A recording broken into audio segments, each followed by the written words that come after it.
అందరికీ పత్రికా మిత్రులకు మరియు ఒక మంచి ఉద్దేశాన్ని ప్రజల్లో అవగాహన తీసుకురావాలనేటువంటి ఆలోచన తీసుకొచ్చినటువంటి పృథ్వీరాజ్ గారికి, తర్వాత తెలంగాణ విఠల్ గారికి, మిగతా మిత్రులందరికీ పేరు పేరున ధన్యవాదాలు. శ్రీనివాస్ గారు అందరికీ పేరు పేరున ధన్యవాదాలు. కొంత వాస్తవాలు మాట్లాడుకుంటే చాలా బాధాకరమైనటువంటి విషయం.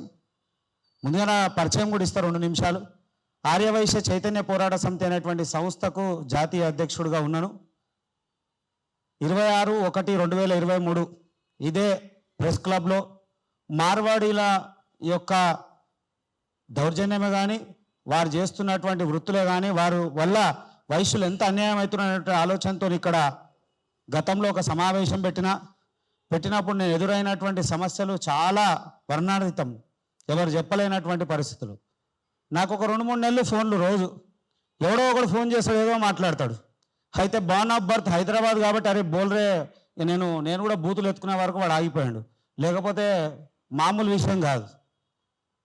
వాడేదో నేను ఎక్కడో బతకనీకి వచ్చినా అనుకున్నాడు. నేనన్నా కాదురా, మా 5 తరాలు హైదరాబాదే మాది, నేను గట్టి కూర్చుని అనుకో, నువ్వే ఇక్కడికని పోవాలిరా అన్న. నేను అంటే నిలబడ్డా కాబట్టి సాధ్యమైంది, కానీ అన్ని విషయాలు అట్లా సాధ్యమైతలేదు. అయితే ఇక్కడ ఇంకో బాధాకరమైన విషయం ఏంటంటే, నేను ఆర్ఎస్ఎస్, బీజేపీ ఇలా మా పార్టీ మమ్మల్ని వ్యతిరేకంగా మాట్లాడుతుంది. అరే ఇది ఎక్కడ దూరం ఆయన? అరే నువ్వు పార్టీ వేరు, ఇక్కడ వ్యవస్థ ఏందో చూడాల్సినటువంటి అవసరం ఉంది కదా, జరుగుతున్నదేదో చూడాల్సిన అవసరం ఉంది కదా. మేం కాదు, ఇంటెలిజెన్స్ రిపోర్ట్ తెప్పించుకో. అఫ్జల్గంజ్ పోలీస్ స్టేషన్లో కల్తీ దందా కిరాణా షాపుల మీద జరిగితే 97% మారోడోళ్ళు ఉన్నారు. అరే నీ అమ్మ ఇంకేం కావాలి నీకు? ఇక అరే నీకు ఏం చేస్తున్నారో తెలుస్తలేదా? ఎట్లా దెబ్బతీస్తున్నారో తెలుస్తలేదా?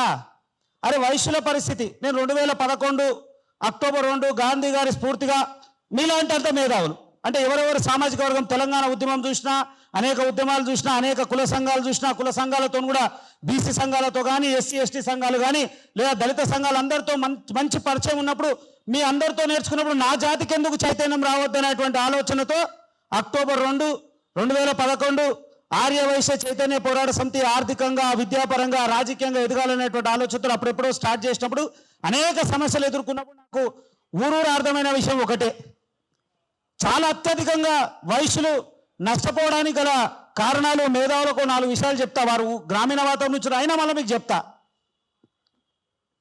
ఊర్లలో ఉన్నటువంటి సావుకారు పరిస్థితి ఎట్లుంటుందంటే, రైతు ఆ ఊర్లో ఒక 50 మంది రైతులు ఉన్నారు అనుకోండి, ఆ రైతుకు సంవత్సరం మేపుతాడు. ఆయన సంవత్సరము మేపుతాడు అంటే ఆయనకి ఇంటి సరుకులు ఇస్తాడు, వ్యవసాయం సంబంధించినటువంటి వనరులన్నీ ఇస్తాడు, ఎరువులు ఇస్తాడు, మంచి చెడ్డ అంతిస్తాడు. ఎందుకు?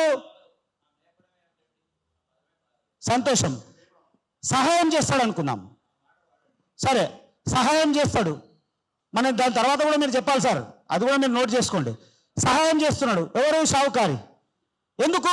ఆయన ఆశ 6 నెలలు కాగానే పంట వస్తే పంట మొత్తం నాకే తెచ్చిస్తాడు అంటే ధాన్యం అంతా తెచ్చుకోవడము, దాని ద్వారా ఆయన 4 రూపాయలు సమకూర్చుకోవడము అనే వ్యవహారం నడుస్తూ ఉంది. కానీ ఏదో విపత్తు జరిగి పంట నష్టం జరిగితే పంట నష్టం ప్రభుత్వం రైతుకి ఇస్తుంది, షావుకారికి ఇక అనొద్దు చిప్ప. ఎందుకంటే పంట నష్టం చాలా అరుదుగా ఉంటుంది, చాలా తక్కువ ఉంటుంది. ఆ తక్కువ పంట నష్టంలో షావుకారికి కట్టలేడు. ఒక్క రైతు నష్టపోతేనే ప్రభుత్వం పంట సాయం చేస్తే 100 మంది రైతులకు ఇచ్చినటువంటి షావుకారి ఊరిడిచిపెట్టి పారిపోయి అప్పుల పాలైపోయి హైదరాబాద్ నగరంలో వచ్చి చిప్పలు కడుగుతున్నాడు, వాచ్మెన్ డ్యూటీలు చేస్తున్నారు, చిన్న చిన్న ఉద్యోగాలు చేస్తున్నారు. ఏమాయరా అంటే పారిపోయిండు. ఎందుకు? వ్యవస్థ కదా. అరే అనేక కుటుంబాలు చూసినాం. ఏంది పరిస్థితి? పోనీ కిరాణా వ్యాపారం ఆ రోజుల్లో ఉన్నటువంటి పరిస్థితులలో, ఇవాళంటే కిరాణా వ్యాపారం అన్ని సామాజిక వర్గాలు వచ్చినాయి. అప్పుడు కిరాణా వ్యాపారం అంటే వైశ్యులే తప్ప ఇంకెవరు లేనటువంటి పరిస్థితులు. ఆ రోజుల్లో ఉన్నటువంటి పరిస్థితుల్లో మనిషి పుట్టినప్పటి నుంచి చచ్చే వరకు ఏం అవసరం ఉన్నా మీరు చివరికి ఊహించరు. సూది కావాలన్నా షావుకారు దగ్గరనే, కలర్ డబ్బా కావాలన్నా షావుకారు దగ్గరనే, మీకు ఏ వస్తువు కావాలన్నా కిరాణా షాప్లో షావుకారు దగ్గర దొరికేటువంటి పరిస్థితులు ఉండే. ఇవాళ ఎఫ్డిఐలు వచ్చి మారుమూల ప్రాంతాలకు కూడా, చిన్న చిన్న పట్టణాలకు కూడా ఎఫ్డిఐ ద్వారా ఒక రకంగా నష్టపోతా ఉంటే మరో ఇదో రకంగా అసలు ఊహించినటువంటి నష్టం ఏంటంటే ఇలా మారుమూల ప్రాంతాల నుంచి కూడా వైశ్యుల కిరాణా షాపులు మొత్తమే కనుమరుగైపోయినాయి. ఊరకు కూడా వాళ్ళు పాకిపోయారు. అప్పుడెప్పుడో పట్టణ ప్రాంతాలలో ఉండే ఇలా మారుమూల ప్రాంతాల్లో కూడా కిరాణా షాపులు వాళ్ళు వెలిసే వరకు అక్కడ కూడా దయలేనటువంటి పరిస్థితులు ఉన్నాయి. ప్రభుత్వం పరిష్కారం చూపేదు, సమాజం చూపేదు. నేను ఇట్లా సమాజంని కూడా నిందిస్తున్నా. సమాజం కూడా ఎక్కడ కూడా మా దగ్గర కొంటలేరు, మళ్ళా మా దగ్గర కొనరు. ఎందుకు కొనరు అంటే వాడు రూపాయి తక్కువ ఇస్తున్నా. రూపాయి ఎందుకు తక్కువ అంటే వాడు డూప్లికేట్ తయారు చేస్తాడు. డేట్ అయిపోయిన దానికి మళ్ళా కొత్త డేట్ వేస్తాడు. ఏదో నాసి రకమైనటువంటి సరుకులు తీసుకొచ్చి అమ్ముతున్న రూపాయి తక్కువ అనగా మళ్ళీ అందరూ అటే. అరే వ్యవస్థ ఎటువైపోతా ఉంది? ఎవరు చేయాలి? ఎవరు ఆలోచించాలి? ఎవరు మాట్లాడాలి? ఇలా మారుమూల ప్రాంతంలో ఉన్నటువంటి వైశ్యుల పరిస్థితి మరీ దారుణమైనటువంటి పరిస్థితి అయిపోయింది. మేము ఒక కిరాణా వ్యాపారాన్ని, అదే మా కులవృత్తిగా పెట్టుకున్నటువంటి వ్యాపారం పూర్తిగా శూన్యం అయిపోయి ఇలా బతకలేనటువంటి పరిస్థితులు అనేక మంది ఏదైతే ఉన్నారో గుమాస్తాలు ఉద్యోగాలు చేస్తూ ఉన్నారు, చిన్న చిన్న ఉద్యోగాలు చేస్తూ ఉన్నారు, వలసపోయి ఇచ్చేస్తూ ఉన్నారు, అసలు టిఫిన్ సెంటర్ల పోట్లు కడుగుతూ ఉన్నారు. మారుమూల ప్రాంతాలలో అయితే మరీ దరిద్రమైన పరిస్థితి వచ్చి హైదరాబాద్కి బతకనికి వచ్చి బతకలేని పరిస్థితులు అనేకమైనటువంటి కుటుంబాలు ఉన్నాయి. ప్రభుత్వం కార్పొరేషన్ అన్నం దాని మీద నిధులు ఇవ్వదు, స్థానికులకు అవకాశం ఇవ్వదు. వాడు వ్యాపారం ఏంటో చేస్తాడు, ఉద్యోగాలు కూడా మన ఇక్కడ వాళ్ళని పెట్టుకోడు. ఆ కిరాణా షాప్లో కూడా గుమాస్తాలు ఎవరు ఉంటారంటే వాళ్ళ మనుషులే ఉంటారు.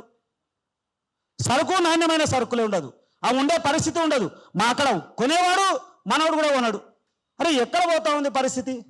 మేధావులు అనేక మంది పెద్దలు ఉన్నారు. ఇలాంటి విషయాల్లో ప్రజల్లో చైతన్యం చేయాల్సిన అవసరం ఉంది. ప్రభుత్వాలు కదిలేయాల్సినటువంటి అవసరం ఉంది.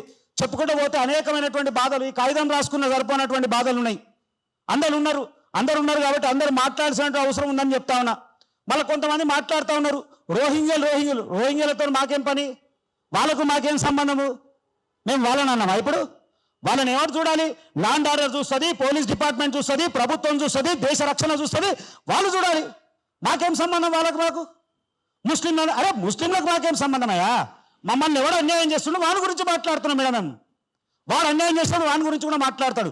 దేశ రక్షణ వచ్చినప్పుడు రోహింగ్యుల గురించి మాట్లాడతాము. అనేక మతపరమైన సమస్య వచ్చినప్పుడు హిందువులంతా అయితే ముస్లింల మీద మాట్లాడతాము. కానీ ఏ అంశం మాట్లాడినా మళ్ళీ తీసుకొని వచ్చి అది సరైనటువంటి పద్ధతి కాదు.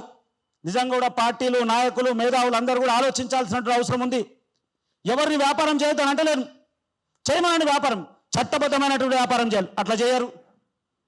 దానివల్లనే ఇదంతా మారుమూల ఎక్కడి నుంచో ప్రాంతాల నుంచి వచ్చి పూర్తి నాణ్యమైన సరుకు అసలే ఉండదు. మళ్ళీ మన మీదనే దౌర్జన్యం. గజ్వేల్లో మన ఒక సంఘటన జరిగింది, జగిత్యాలో ఒక సంఘటన జరిగింది, వరంగల్ ఒక సంఘటన జరిగింది.